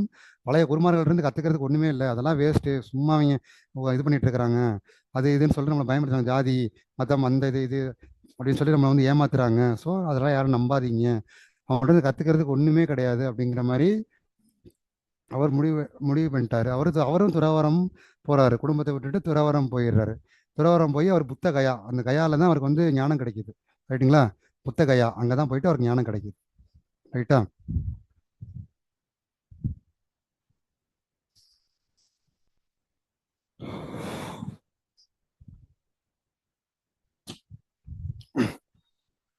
எந்த மரம் அப்படின்னு கேட்பாங்க இல்லையா? போதி மரம். புத்தர் போதி மரத்துக்கு அடியில் அமைஞ்சுதான் அந்த வந்து ஞானம் பெற்றார் அப்படின்னு சொல்லுவாங்க. ரைட்டா? புத்தர் போதி மரத்தில் அடைஞ்சுதான் ஞானம் பெற்றார் அப்படிங்கிறத சொல்லுவாங்க. போதி மரத்து அடியில் அவர் உட்காந்து யோசிச்சுட்டு இருக்கும்போது தான் ஏன் இந்த மாதிரிலாம் உலகத்தில் இருக்குது, ஏன் இந்த மாதிரி நடக்குது, என்ன காரணம் அப்படின்னு யோசிச்சுட்டு இருக்கும்போது தான் அவருக்கு வந்து வாழ்க்கையோட யதார்த்த உண்மையின் தன்மை என்னங்கிறது புரிஞ்சிருக்குது. ரைட்டா? அப்பதான் வந்து அவர் ஒரு கௌதமர் வந்து புத்தர் அப்படிங்கிற ஒரு ஸ்டேஜுக்கு மாறி இருக்கிறாரு. ஸோ அவர் உட்காந்து யோசிச்சிருக்கிறாரு, என்ன ஏன் வந்து மனுஷனுக்கு நிம்மதி இருக்க மாட்டேங்குது, ஏன் வந்து நம்ம இப்படிலாம் வாழ்க்கையில் அலக்கழிக்கப்படுறோம், நமக்கு அதுக்கான காரணம்லாம் என்ன அப்படிங்கிறத உட்காந்து யோசிச்சிருக்கிறாரு. அப்படி யோசிக்கும் போது அவருக்கு வந்து உண்மை தோன்றிச்சு. அந்த நிலையை அவர் அடைஞ்சது தான் அந்த கௌதமர் அப்படிங்கிற ஸ்டேஜ்லேருந்து புத்தர் அப்படிங்கிறது அவர் வந்து மாறி இருக்கிறார். ரைட்டா?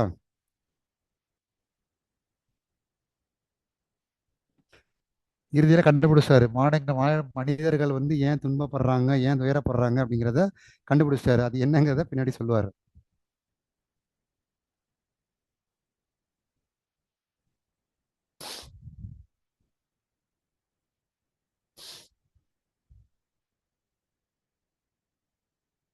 அவருடைய வழி வந்து இடைப்பட்ட இது எண்வழி மார்க்கம்னு சொல்லுவாங்க.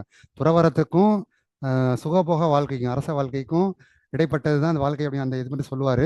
அது வந்து ஒரு எண்வழி மார்க்கம் அப்படின்னு அவர் சொல்றாரு. அவர் வந்து எண்வழி மார்க்கம்னு சொல்றாரு. சமணர் இவர் தீர்த்தங்கரர் மகாவீரர் என்ன சொன்னாரு? 3 ரத்தினங்கள் அப்படி சொன்னாரு. நல்ல நம்பிக்கை, நல்ல செயல், நல்ல அறிவுன்னு சொன்னாரா? இவர் வந்து எண்வழி மார்க்கம் சொல்றாரு. இவர் என்னென்ன சொல்றாரு அப்படின்னு பார்த்தோம்னா, ஃபர்ஸ்ட் நல்ல எண்ணங்கள், நல்ல எண்ணங்கள், நல்ல குறிக்கோள்கள், நல்ல எண்ணங்கள் இருக்கணும். நல்ல குறிக்கோள் எல்லாமே நல்லதான், எல்லாம் எதுவுமே கெட்டது கிடையாது, எல்லாமே நல்ல எண்ணங்கள். நல்ல எண்ணங்கள், நல்ல குறிக்கோள்கள், நன்னடத்தை, நல்ல முயற்சி. முயற்சி இருக்கணும், அந்த முயற்சி நன்முயற்சியா இருக்கணும். நல்ல அறிவு இருக்கணும், நல்ல தியானம் பண்ணணும். இதுதான் இவருடைய இது. ஓகேவா? தியானம், நல்ல அறிவு, நன்னடத்தை, நல்ல அறிவு, நல்ல பேச்சு, எல்லாமே நல்லதான். எதுவுமே கெட்ட விஷயமே இல்லை, எல்லாமே நன்முறையில் இருக்கணும். எதுவுமே வந்து யாருக்கும் தீங்கு செய்கிற வகையிலையோ யாரையும் கிடைக்கிற வகையிலையோ எண்ணத்துல இருக்கக்கூடாது அப்படிங்கிறத இவருடைய தாட்டா இருந்திருக்குது. ரைட்டா? இவர் வந்து அன்பு தான் வந்து பரப்பியிருக்கிறார். அன்பா இருங்க எல்லார்ட்டையும், அதே மாதிரி ஆசைப்படாதீங்க, ஆசையிலேருந்து விடுபடுங்க அப்படின்னு சொல்றாரு. ஆசை தான் துன்பத்துக்கு காரணம் அப்படிங்கிறத அவர் உணர்றாரு அடுத்த ஸ்டேஜ்ல. அந்த புத்தர் கண்ட பேர் உண்மைகள் 4 பேர் உண்மைகள். அந்த எண்வழி மார்க்கம்ங்கிறது நல்ல நல்ல அப்படிங்கிற மாதிரி வரும். அதே மாதிரி 4 பேர் உண்மைகள். அந்த துன்பமா இருக்கிறது, அந்த துயரமான வாழ்க்கைக்கு காரணம் என்ன அப்படின்னா, அதுக்கு ஒரு 4 பேர் உண்மைகள் இருக்கு. அதை நம்ம தவிர்த்துட்டோம்னா நம்ம வந்து நல்லா பீஸ்ஃபுல்லா வாழலாம் அப்படிங்கிறத 4 பேர் உண்மைகள் என்னென்னு பார்த்தோம்னா,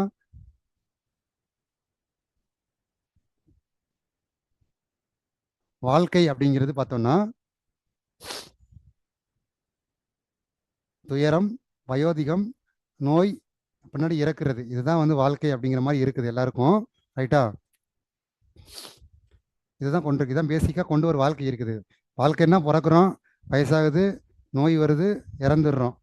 அது அந்த வாழ்க்கை வந்து சந்தோஷமான வாழ்க்கையா இருக்கானா? இல்லை, துன்பகரமான வாழ்க்கையா இருக்குது. ஸோ அந்த துன்பகரமான வாழ்க்கையை விட்டு இன்பகரமான வாழ்க்கைக்கு வர்றது என்ன அப்படிங்கிறத சொல்றாரு புத்தர். இந்த துயரங்கள் எதனால ஏற்படுது? ஆசையினால தான் ஏற்படுது. ஆசையினால தான் துயரங்கள் ஏற்படுதுன்னு சொல்றாரு. ஆசையினாலையும் வெறுப்புனாலையும் துயரம் ஏற்படுது. ரைட்டா? ஆசை வந்து படக்கூடாது, பேராசைப்படக்கூடாது. ஆசையை விட்டுட்டோம்னா நம்ம வந்து சந்தோஷமா வாழலாம்னு சொல்றாரு. அதே தான் திரும்ப சொல்லுவார். அதே வேற வேற மாதிரிலாம் சொல்லுவார். அந்த ஆசையை ஒழிக்கிறது தான் துன்பத்திலேருந்து இருக்கலாம், மகிழ்ச்சியா இருக்கலாம், சந்தோஷமா இருக்கலாம். எப்படி சொன்னாலும் அதுதான் ஆசை தான் அடிப்படை. ஆசையை விட்டுட்டோம்னாலே நம்ம சந்தோஷமா இருக்கலாங்கிறத திரும்ப திரும்ப ரிப்பீட்டடா வேற வேற வழியில சொல்லுவார்.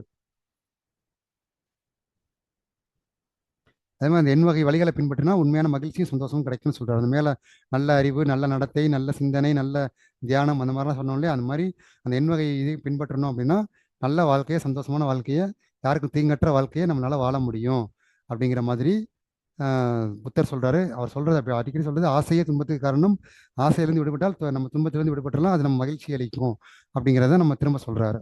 அதே மாதிரி பௌத்த இலக்கியங்கள் அப்படின்னு பார்த்தோம் அப்படின்னா, இது தமிழ்ல பார்த்தோம் அப்படின்னா மணிமேகலை வந்து ஃபுல்லா பௌத்த இலக்கியம் தான். அதில் மணிமேகலை அப்படிங்கிறவர் ஒரு பௌத்த துறவி தான். ரைட்டா? அவர் தான் அந்த பசிப்பினி அப்படிங்கிறத இது இப்படி இருப்பாங்க. ஸோ பௌத்த துறவி தான் மணிமேகலை. ஸோ தமிழில் உள்ள இலக்கியம் வந்து மணிமேகலை வந்து ஒரு பௌத்த காப்பியம். ரைட்டா? இந்த இதில் உள்ள மொழிகள் இதில் பௌத்த இலக்கியங்கள் எல்லாமே பாலி மொழியில் எழுதப்பட்டது. பெரும்பாலும் சமணர்களும் பௌத்தர்களும் என்ன பண்ணியிருக்காங்கன்னா மக்களுடைய பேசுகிற மொழியிலேயே அவங்களுடைய கொள்கைகள் கோட்பாடுகள் எல்லாத்தையும் வந்து பிரசாரம் பண்ணியிருக்காங்க. அதனால தான் மக்கள்கிட்ட வந்து ஓரளவுக்கு ரீச் ஆகிருக்குது. மக்களுக்கு புரியாத மொழியில் போய் பேசினா எப்படி ரீச் ஆகும்? ரீச் ஆகாது இல்லையா? ஸோ சமணர்களும் பௌத்தர்களும் மக்களுக்கு புரியக்கூடிய மொழியில் பிரச்சாரம் வந்து செஞ்சுருக்கிறாங்க. ரைட்டா?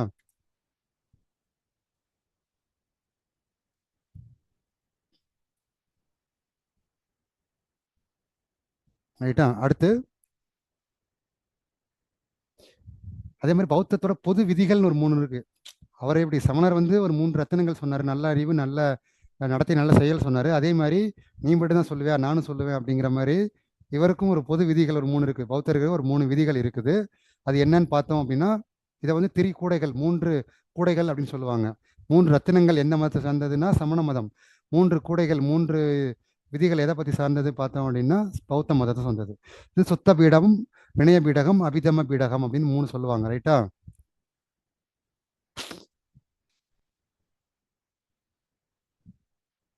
வினய பீடகா, சுத்த பீடகம், அபிதம பீடகம். ஓகேவா? இதுல வினய பீடகம் அப்படிங்கிறது இது பௌத்த பிட்சுக்கள் மற்றும் பிட்சுணிகளுக்கான அந்த வாழ்க்கை இதை பற்றி அவங்கள பற்றி சொல்றது. பிக்ஷுக்கள் அப்படின்னா ஆண்கள், பிக்ஷுணிகள் அப்படின்னா பெண்கள். பௌத்தர்கள் வந்து பிக்ஷுக்கள், பிக்ஷுணிகள் அப்படின்னு சொல்லுவாங்க. பௌத்த பிக்ஷுக்கள் அப்படின்னா ஆண்கள், பிக்ஷுணிகள் அப்படின்னா பெண்கள். இதுல வினய பீடகம் வந்து அந்த ஆண்கள் பெண்களுக்கான அந்த விதிமுறைகள் எப்படி இருக்கணும், இப்படிதான் இருக்கணும் அப்படிங்கிறத பத்தி சொல்றதா வினய பீடகம். ஓகேவா? அடுத்து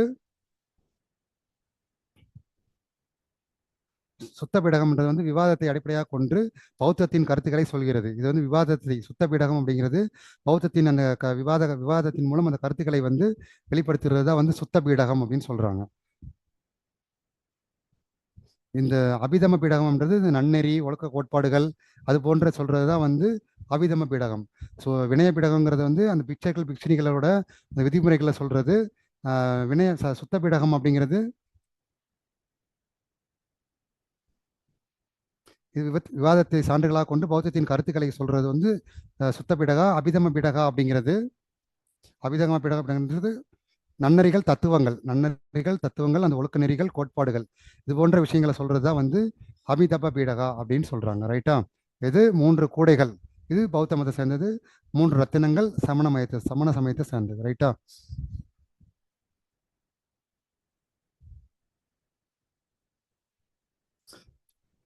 அதே மாதிரி தீபவம்சம், மகாவம்சம் அப்படிங்கிற 2 நூல் இருந்திருக்கு. அது வந்து இலங்கையில் உள்ள நூல். அதுவும் பௌத்தத்தை பற்றி அது சொல்லியிருக்கு. அதிகமாக பேசப்பட்டிருக்கும் நூல். ஓகேவா? ரைட்டு. அடுத்து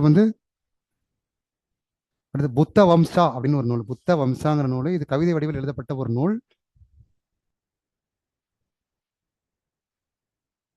இது கௌதம புத்தருக்கு முன்னாடி வாழ்ந்த ஒரு 24 பேரை பத்தி சொல்ற ஒரு நூலா வந்து அந்த புத்த பிஷான்ற நூல். ஓகேவா? புத்த வம்சாங்கிற நூல் வந்து புத்தருக்கு முன்னாடி ஒரு 24 புத்தர்கள் வாழ்ந்ததா சொல்லப்படுது போல அதை பத்தி சொல்ற ஒரு நூல் தான் புத்த வம்சா அப்படிங்கிற நூல். ரைட்டா? இது புத்தரோட வாழ்க்கைகளையும் செயல்முறைகளையும் அந்த வாழ்க்கை முறையையும் கூறுவது அந்த புத்த வம்சாங்கிற நூல்.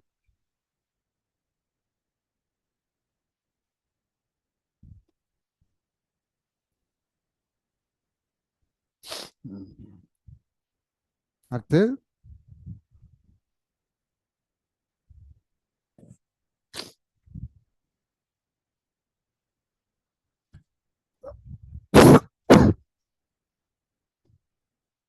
பெரும்பாலும் அவங்க பௌத்த கருத்துக்கள் பாலி மொழியில், அவங்க பௌத்தர்கள் வந்து பாலி மொழியை பின்பற்றினவங்க. மரத்தை பரப்புறதை வந்து அவங்க தாய்மொழியிலே, தமிழ்ல கன்னடத்திலே அந்த மாதிரி பரப்பியிருக்காங்க. ரைட்டா? தீபவம்சம், மகாவம்சமும் வந்து பௌத்த நூல்களை பற்றி சொல்லுது. தமிழில் உள்ள மணிமேகலையும் பௌத்த நூலை பற்றி சொல்லுது. ரைட்டா?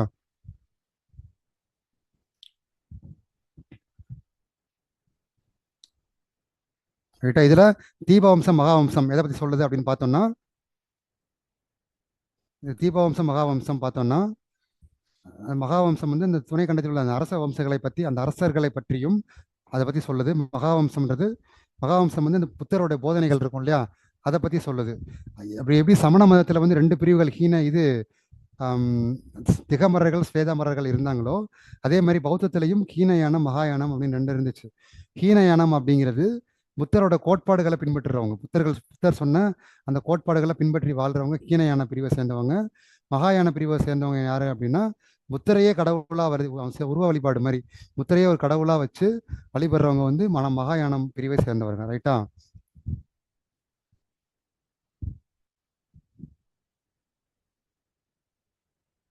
அடுத்து புத்த கோஷா என்பவரால் எழுதப்பட்ட விசுத்தி மக்கா அப்படின்னு ஒரு நூல். புத்த கோஷா என்பவரால் எழுதப்பட்ட விசுத்தி மக்கா அப்படின்னு ஒரு நூல் இருந்திருக்குது. இவரை முதல் பௌத்த உரையாசிரியர்னு சொல்றாங்க. ஓகேவா? புத்த கோஷாவால் எழுதப்பட்ட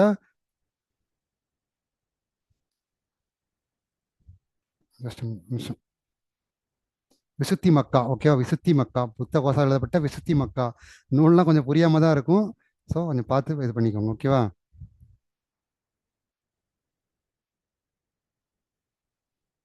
இந்த மகாயானம் எழுச்சி அடைஞ்சது, இந்த புத்தரோட உருவ சிலையை வச்சு வழிபடுறாங்கன்னு சொன்னேன் இல்லையா, அதுக்கப்புறம் சமஸ்கிருதம் வந்து அதில் ரொம்ப கான்ட்ரிபியூட் பண்ண ஆரம்பிச்சிருச்சு. இந்த புத்த மதத்திலையும் சமஸ்கிருதத்தோட ஆதிக்கம் அதிகமாக இருந்திருக்கு.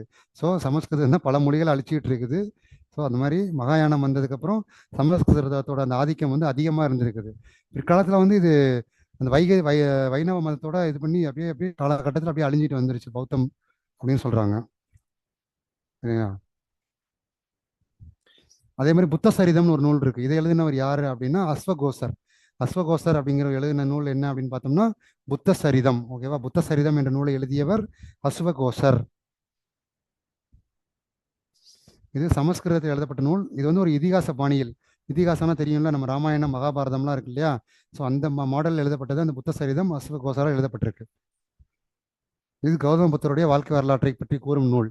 கௌதம புத்தரோட வாழ்க்கை வரலாற்றை கூறுறது தான் இந்த அஸ்வகோசர் எழுத புத்த சரிதம். ரைட்டா?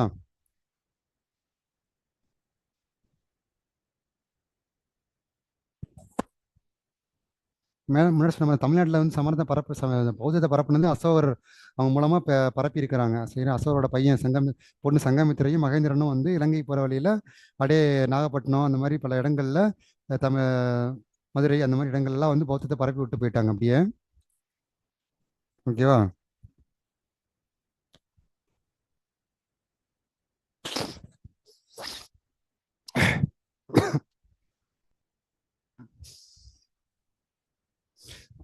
அதே மாதிரி பௌத்தர்கள் வந்து அரசர்கள் வந்து நிறைய பின்பற்றி இருக்கிறாங்க. அப்போ உள்ள சில அரசர்கள் வந்து பௌத்தத்தை பின்பற்றுறாங்க. அதில் குறிப்பாக உள்ள வந்து அசோகர் அப்படிங்கிறவர் வந்து பௌத்தத்தை அந்த கலிங்கத்து போருக்கு அப்புறம் அசோகர் வந்து பௌத்த மதத்தை தழுவி இருக்கிறாரு, பௌத்த மதத்தை பின்பற்றி இருக்கிறார் அப்படிங்கிறத நம்ம தெரிஞ்சிருக்கணும். ரைட்டா?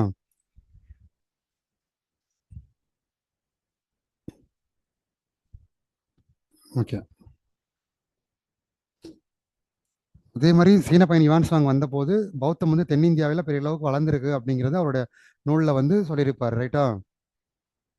அப்போ நான் பெரிய அளவுக்கு இல்லை, கொஞ்சம் சரிவதை சந்திச்சிருக்கு. ஏன் சொல்கிறேன் அப்படின்னா, அவர் சீன பயணி வந்து காஞ்சிபுரம் வந்திருப்பார்.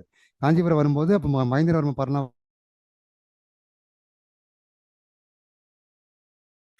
இல்லை, அதனால சமணம் தான் அந்தளவு டெவலப் ஆகியிருந்திருக்கு. அதுக்கப்புறம் வந்து மகேந்திரவர்மனுமே கூட சமணத்திலிருந்து சைவ மதத்திற்கு ஞான திருநாவுக்கரசர் மூலமாக மாற்றப்பட்டிருப்பார். ரைட்டா? அதெல்லாம் கேட்பாங்க. சமணத்திலிருந்து மகேந்திரவர்மனை வந்து சைவத்துக்கு மாற்றினது யாருன்னா திருநாவுக்கரசர். அதே மாதிரி கூன் பாண்டியன் அப்படிங்கிறவரை சமணத்திலிருந்து சைவத்துக்கு மாற்றினவர் திருஞான சம்பந்தர். ஞாபகம் வச்சுக்கோங்க.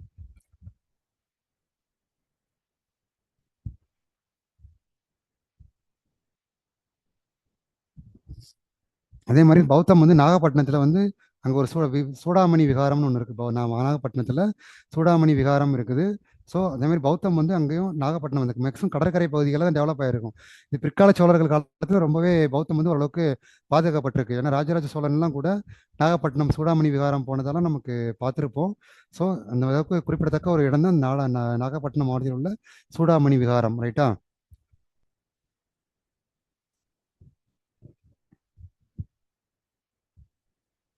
அடுத்து சேலம் மாவட்டம் தியாகனூர் என்ற இடத்துல கிடைச்சுள்ள புத்தரோட ஒரு சிலை கிடைச்சிருக்குது. ரைட்டா? ரைட்டா?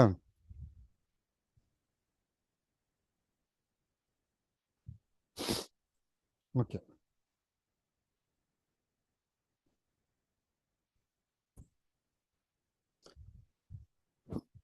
பௌத்தம் வந்து மற்ற இடங்கள்லாம் தமிழ்நாட்டில் மற்ற இடங்கள்லாம் பெருசளவுக்கு வளர முடியல.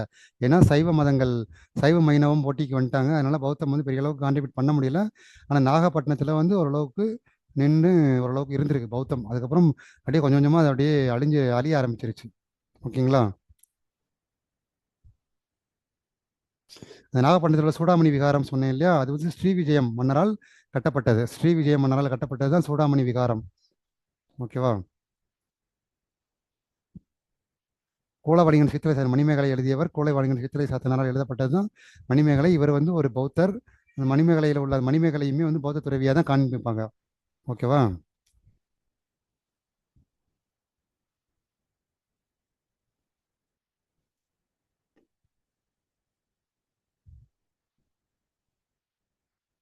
அடுத்து வஜ்ரபோதி.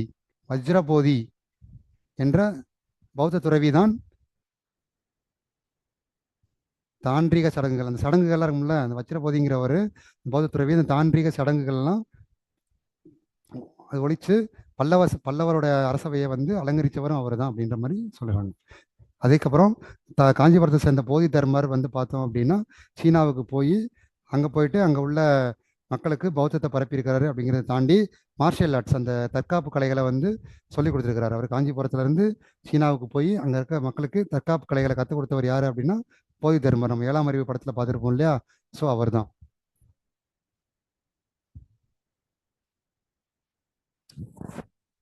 அதே மாதிரி மத்த விலாச பிரகாசனம்னு ஒரு நூல் இருக்கு இல்லையா? யாரோட நூல் அப்படின்னா முதலாம் மகேந்திரவர்மனோட நூல் மத்த விலாச பிரகாசனம் அப்படின்னு ஒரு நூல். அந்த நூலில் என்ன சொல்றாரு அப்படின்னா பௌத்தம் வந்து ஒரு சரிவை சந்தித்து கொண்டிருக்கும் ஒரு இது அப்படின்னு சொல்றாரு காஞ்சிபுரத்துல. ஏன் அப்படின்னா அவர் சமணத்தை பின்பற்றினார் இல்லையா, அதனால. ரைட்டா?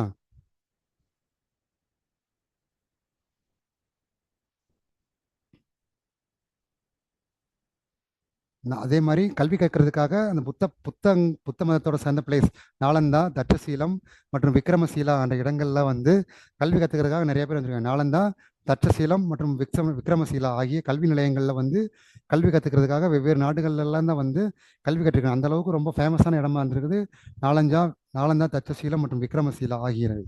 ஓகேவா? தமிழ்நாட்டை பொறுத்தளவுக்கு காஞ்சிபுரம் வந்து கல்வி கற்றுக்கிறதுக்கு ரொம்ப சிறப்பான ஒரு இடமா இருந்திருக்குது. ரைட்டா? இவை அனைத்துமே வந்து ஒரு பௌத்த விகாரம் தான். அதாவது நாளந்தா, அந்த விக்ரமசீல, தட்சசீலம் அப்படிங்கிறது வந்து ஒரு பௌத்த விகாரம். அங்கே தான் வந்து அந்த எப்படி சமணர்களை வந்து தங்கி படிக்கிற இடம் வந்து பள்ளின்னு சொன்னாங்களோ, அது மாதிரி இவங்க படிக்கிற இடங்களை வந்து விகாரங்கள் அப்படின்னு சொல்றாங்க பௌத்தர்கள் வந்து. ரைட்டா?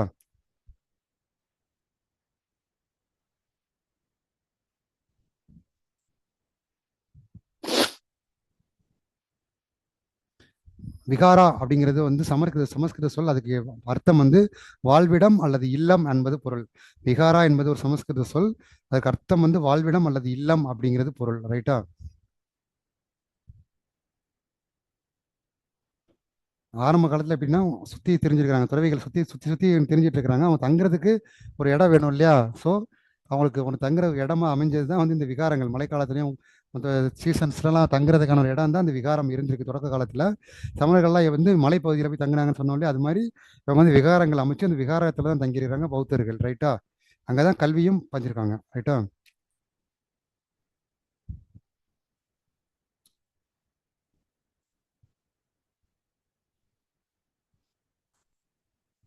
இதே மாதிரி பௌத்தர்கள் நான் சொன்ன மாதிரி பௌத்த விகாரங்கள் தான் அதிகமான கல்வி ஸ்தலங்களாக இருந்திருக்கு, கல்வியும் வழங்கியிருக்கு அப்படிங்கிறத நம்ம மறக்க முடியாது. நாலுந்தான் விக்ரமசீலா, தட்சசீலம், இதை மறந்துடாதீங்க. தமிழகத்தில் பொறுத்தளவுக்கு காஞ்சிபுரம். ரைட்டா?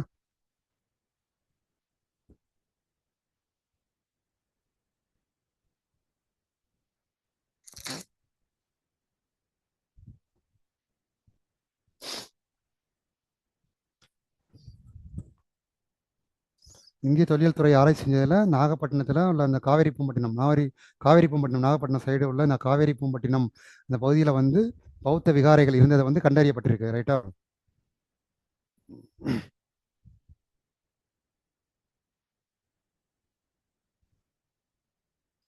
அடுத்து திருநாட்டியங்குடி. திரு திருநாட்டியட்டாங்குடி கொஞ்சம் வேர்டிங்ஸ்லாம் கொஞ்சம் டிஃபரன்ஸாக இருக்குது. திருநாட்டியாங்குடி அப்படிங்கிற ஒரு இடத்துல வந்து ஒரு வயலில் தோன்றும் போது அங்கே ஒரு புத்தர் சிலை பத்மாசன கோலத்தில் அமர்ந்துள்ள ஒரு புத்தர் சிலை ஒன்று கிடைச்சிருக்கு. 1.03 மீட்டர் உள்ள ஒரு புத்தர் சிலை கிடைச்சிருக்கு. 1.03 மீட்டர் உள்ள ஒரு புத்தரோட சிலை வந்து கிடைச்சிருக்குது பத்மாசன கோலத்தில். ஓகேவா? நாட்டியாங் கொட்டக்குடி. ஓகேவா?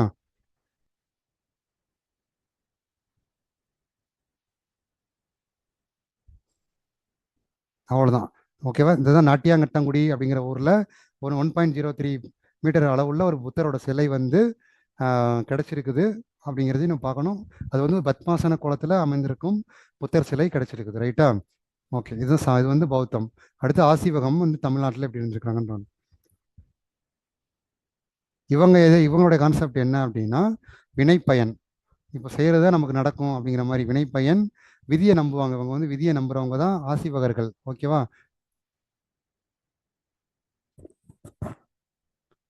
இவங்க வந்து இதை தோற்றுவித்தவர் யாரு அப்படின்னு பார்த்தோம்னா கோசாலா மக்காளி புத்தா அப்படிங்கிறவர் தான் ஆசீர்வாதத்தை தோற்றுவிச்சவர். கோசாலா மக்காளி புத்தா அப்படிங்கிறவர் தான் ஆசீர்வாதத்தை தோற்றுவிச்சவர். இவங்க வந்து வினைப்பயனை நம்புறவங்க, விதியை நம்புறவங்க, விதிப்படிதான் எல்லாமே நடக்கும் அப்படிங்கிற மாதிரி நம்புறவங்க தான் வந்து ஆசீவகர்கள் அப்படிங்கிறவங்க. இவங்களும் துறவரத்தையும் கடைப்பிடிச்சிருக்காங்க. எல்லாருமே துறவரத்தை கடைப்பிடிச்சிருக்காங்க அப்படிங்கிறது அது காமன் ஃபேக்டரா இருந்திருக்குது.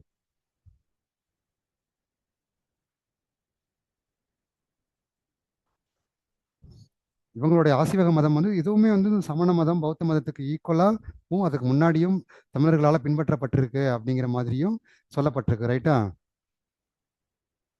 இவங்களை பற்றி இலக்கியங்கள் பெருசாக வந்து கிடைக்கல. வரலாற்று ரீதியாக பெருசாக வந்து ஆசிவர்கள் பற்றியான இலக்கியங்கள் வந்து பெருசாக எதுவும் கிடைக்கல. பட் இருந்தாலும் அந்த கோசலரோட அந்த பரப்புரைகள் வச்சு தான் நம்ம அந்த ஆசிவர்கள் இப்படி இருந்தாங்க அப்படின்ற மாதிரி இருக்குன்றதை நம்ம தெரிஞ்சுக்க முடியும். ரைட்டா? அதே மாதிரி இந்த கோசலா அப்படிங்கிறது மகாவீரரோட ஒரு நெருங்கியால நண்பராக ஒரு 6 வருடங்கள் வந்து அவரும் மகாவீரரும் கோசலா அப்படிங்கிறவங்களும் நட்பு ரீதியாக பழகியிருக்கிறாங்க அப்படிங்கிறதையும் பற்றி சொல்லியிருக்கிறாங்க. மௌரிய பேரரசர் அசோகர் மற்றும் அவரது பேரன் தசரதா அவங்க 2 பேரும் வந்து ஆசீவர்களை வந்து ஆதரிச்சிருக்கிறாங்க. ஆனாலும் மற்ற மற்ற இடத்துல வந்து ஆசீவர்கள் வந்து அதிக அளவில் புறக்கணிக்கப்பட்டிருக்கிறாங்க. இவங்களுக்கு வந்து அதிகமான வரியும் விதிச்சிருக்கப்பட்டிருக்கு. கிராம பகுதிகளில் வந்து அதிக டாக்ஸஸ் போட்டிருக்காங்க. இவங்களை வந்து பெரிய அளவுக்கு ரெகனைஸ் பண்ணல யாரும். ரைட்டா?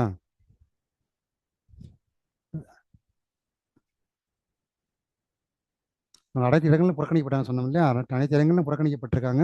ஏன்னா அவங்க என்ன விதியை பற்றி பேசுகிறாங்க, இவங்க இப்படி ஊழ்வினை உறுத்து வந்து ஊட்டுன்ற மாதிரி நம்ம போன ஜென்மத்தில் செஞ்சது அந்த ஜென்மத்தில் வந்து நம்மளை பாதிக்கும் அப்படிங்கிற மாதிரிலாம் அவங்க பேசிகிட்டு இருக்காங்க. இது யாரும் பெருசாக அதை அங்கீகரிக்கல. இருந்தாலும் அவங்க மதத்தை பரப்பிட்டு தான் இருந்திருக்கிறாங்க. இவங்களை வந்து எப்படி இவங்களை வந்து ஒழிச்சு கட்டுறதுன்றதுக்காக அதிக டாக்ஸஸ் எல்லாம் போட்டு இவங்களை வந்து ரொம்பவே கொடுமைப்படுத்தியிருக்கிறாங்க அந்த காலகட்டத்தில். ரைட்டா?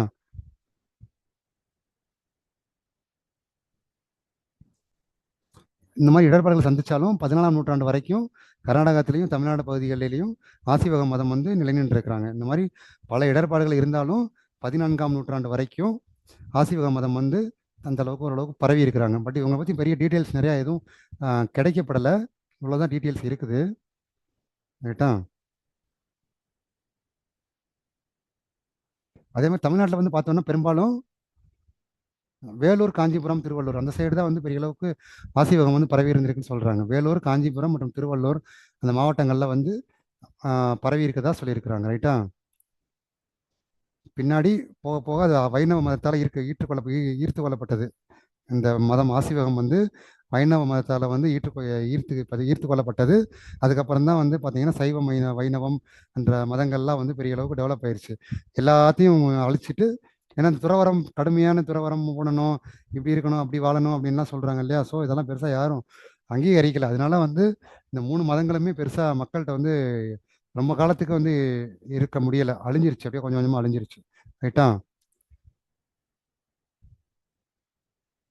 ஓகே, ஐ திங்க் இது போதும்னு நினைக்கிறேன். நம்ம நெக்ஸ்ட் கிளாஸில் பார்த்துக்கலாம். ஓகே, ஸ்டாப் பண்ணிக்கலாம்.